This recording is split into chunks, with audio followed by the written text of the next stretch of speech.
Jesucristo, el Verbo viviente, es el único medio de salvación. Él es el centro del pensamiento de nuestra vida, la fuente y la autoridad de la doctrina. El principal propósito de la vida de Cristo fue la obediencia a los mandamientos, exaltando la ley de Dios como un reflejo de su carácter. El principal mensaje a ser predicado en el mundo, basado en Apocalipsis 14, está representado por 3 ángeles llevando el Evangelio eterno al mundo entero. Este mensaje se basa en los encantos inigualables de Cristo y declara que la hora del juicio ha llegado y llama a obedecer los mandamientos de Dios. Mediante su palabra, Dios ha comunicado a los hombres el conocimiento necesario para la salvación. Las Santas Escrituras deben ser aceptadas como dotadas de autoridad absoluta y como revelación infalible de su voluntad. Y aunque el canon de las Escrituras inspiradas está cerrado, el Espíritu Santo continúa iluminando, amonestando y confortando al pueblo de Dios a través del testimonio de Jesús, el Espíritu de profecía. El camino a la vida se traza a través de un camino angosto que debe ser recorrido con confianza a las promesas que Dios dejó a hombres y mujeres fieles que dedicaron sus vidas hasta la muerte por el Evangelio eterno.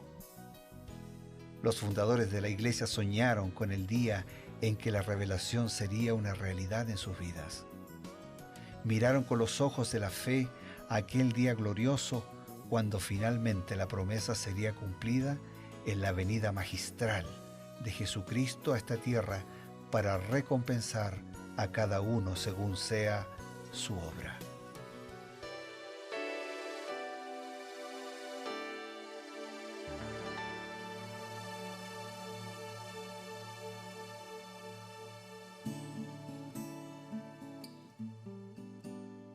Es con mucha alegría y con gratitud a Dios que recibimos la oportunidad de encontrarnos durante todos los días, durante 15 minutos, para poder estar meditando, profundizando en la palabra de Dios.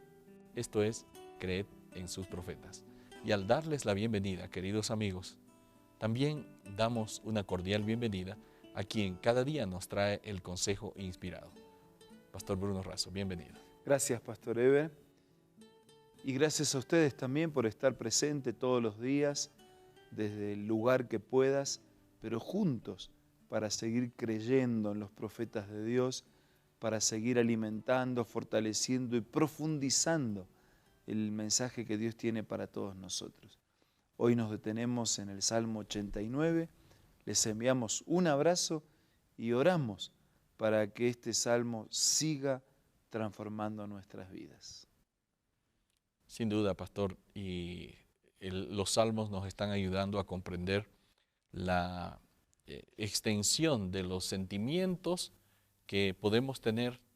Hay una gama muy variada que el ser humano expresa. Hay sentimientos de desánimo, hay sentimientos de mucha alegría, hay a veces sentimientos de temor, de rencor, y toda esa amplia gama de sentimientos la retrata Salmos, ¿no? La mayoría salmos de David, otros salmos, una buena cantidad de salmos de Asaf también, ¿no? Y ahora estamos ante un salmo que, aunque no lo escribió David, el autor de este salmo, que es Etán, Ezraíta, él retrata el pacto de Dios con David. Y entonces él dice: las misericordias de Dios cantaré perpetuamente, de generación en generación, haré notoria tu fidelidad con mi boca. Otra vez, no podía callar, ¿no? Claro. Y otra vez, ya que a David le gustaba mucho cantar, nos está hablando acerca de alabar a Dios a través del canto. Con seguridad era importante el canto para David. ¿Cómo podemos nosotros a través del canto crecer en nuestra vida espiritual? En el libro Mensajes Selectos, tomo 3, página 207, ella dice: debemos confiar menos en los seres humanos para obtener ayuda espiritual y más, mucho más, en acercarnos a Jesús como nuestro Redentor. Podemos espaciarnos con un propósito definido en los atributos celestiales de Cristo Jesús. podemos hablar de su amor, podemos contar y cantar sus misericordias. Podemos hacer de Él nuestro propio Salvador personal. Entonces seremos uno con Cristo, amaremos lo que Cristo amó, odiaremos el pecado, lo que Cristo odió. Estas cosas deben ser el tema de nuestra conversación. En ellas debemos espaciarnos. O sea, cuanto más hablemos, cuanto más cantemos, cuanto más pensemos, cuanto más contemos a otro, más nos vamos a espaciar, más vamos a dominar ese tema, pero no un dominio académico, Erudito. de erudición, sino un dominio de espaciarse en el amor de Dios, ¿no? De quedar impresionados por ese amor y de llenarnos de esa presencia en nuestra vida. Así que a cantar, a contar las grandes cosas que Dios ha hecho en nuestra vida. Cantar es otra forma de contar. Exactamente, claro. A través del canto uno cuenta, a través de una conversación, de una oración, de una charla, de una visita, de una llamada, de un mail, de una clase, de un programa de radio, de televisión. Contamos. Claro. Quiere decir, pastor, que el canto debe tener un contenido y el contenido debe ser basado en los hechos de Dios en nuestra vida, ¿no? Que nosotros estamos narrando y le ponemos música. Exactamente. ¿No? Porque hoy en día el mundo también tiene música y canto, pero ¿quién es el centro de esa música y de ese canto? Es el ser humano con sus pecados, con sus vicios, con sus luchas, con sus dramas, con sus tragedias. Pero aquí el canto, ¿quién es el centro de ese canto? Es Dios. Es su accionar poderoso, es su creación, es su sustento, es su conducción, es su salvación, es la fe, es la esperanza, es la eternidad. Ese es el canto que edifica y que transforma. Así es, pastor. Versículo 7 del Salmo 89 habla algo que muchas personas no llegan a entender. Dice: Dios es temible, temible en la congregación de los santos. ¿Hay que temblar delante de Dios? ¿O es que el tema aquí nos habla de que Dios debe ser respetado? En Patriarcas y Profetas, en la página 256 y 257, Elena de White dice lo siguiente: la humildad y la reverencia deben caracterizar el comportamiento de todos los que se allegan a la presencia de Dios. En el nombre de Jesús podemos acercarnos a Él con confianza, pero no debemos hacerlo con la osadía de la presunción, como si el Señor estuviese al mismo nivel que nosotros. Algunos se dirigen al Dios grande, todopoderoso y santo, que habita en luz inaccesible, como si se dirigieran a un igual o a un inferior. Hay quienes se comportan en la casa de Dios como no se atreverían a hacerlo en la sala de audiencias de un soberano terrenal. Los tales deberían recordar que están ante la vista de aquel a quienes los serafines adoran y ante quienes los ángeles cubren su rostro. A Dios se le debe reverenciar grandemente. Todo el que verdaderamente reconozca su presencia se inclinará humildemente ante Él. Yo he visto en algunos lugares, en algunas regiones, en algunos países, la costumbre así de hijos que tratan de usted a su padre.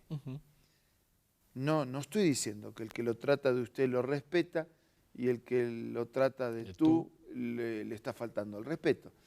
Pero estoy diciendo que aún ese hecho que es cultural nos muestra que hay un cierto respeto y una cierta reverencia hacia el Padre. Claro.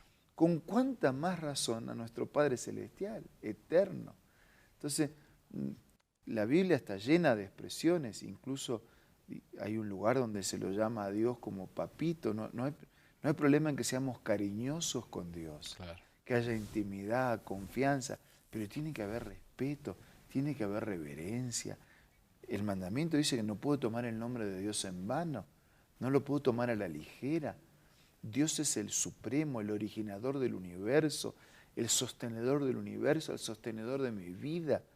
Él es Dios. Entonces yo tengo que acercarme a Él en humildad, ¿no? Y la expresión de humildad tiene que ver con las plantas que se arrastran en el suelo, ¿no? O sea, pero no es que Dios está esperando que yo me arrastre, pero sí que yo me incline. Si en este momento entrara el presidente aquí, nosotros nos pondríamos de pie para saludarlo, ¿no?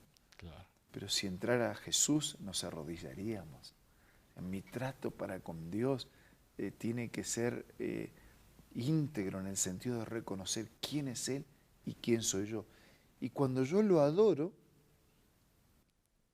resulta que termino beneficiándome. Claro. Cuando reconozco quién es Él y quién soy yo, no solo lo alabo, sino que también me beneficio. Sin duda, porque ahí entra la verdadera perspectiva de nuestra autoestima, ¿no? Somos valorados por lo que el Señor ha hecho por nosotros. Claro que yo soy un grande cuando estoy refugiado en el grande. Cuando me creo grande y dejo al grande de lado, no soy nada. Así es. Por eso, apreciados amigos, nosotros tenemos que imitar las actitudes que el salmista nos está diciendo. Tenemos que temer a Dios, y ese temor no es un terror irracional, es un respeto, humildad, porque estamos ante la presencia del único y verdadero Creador todopoderoso del universo. Meditando en esto, vamos a tener un breve espacio y también recibiremos algunos consejos importantes.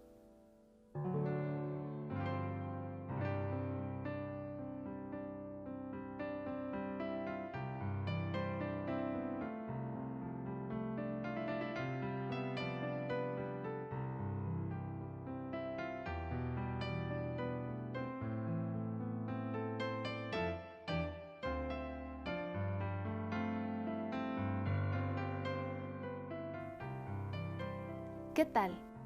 Presta mucha atención a esta cita. Jacob prevaleció porque fue perseverante y decidido. Su experiencia atestigua el poder de la oración insistente. Este es el tiempo en que debemos aprender la lección de la oración que prevalece y de la fe inquebrantable. Las mayores victorias de la Iglesia de Cristo o del cristiano no son las que se ganan mediante el talento o la educación, la riqueza o el favor de los hombres. Son las victorias que se alcanzan en la cámara de audiencia con Dios, cuando la fe fervorosa y agonizante se hace del poderoso brazo de la omnipotencia. Qué lindo, ¿verdad? Esta cita tú la encuentras en el libro La Oración, escrito por Elena G. de White. No puedes perder este maravilloso libro de tu biblioteca personal. Así que te invito una vez más, descárgalo como Elena G. de White del App Store o del Play Store.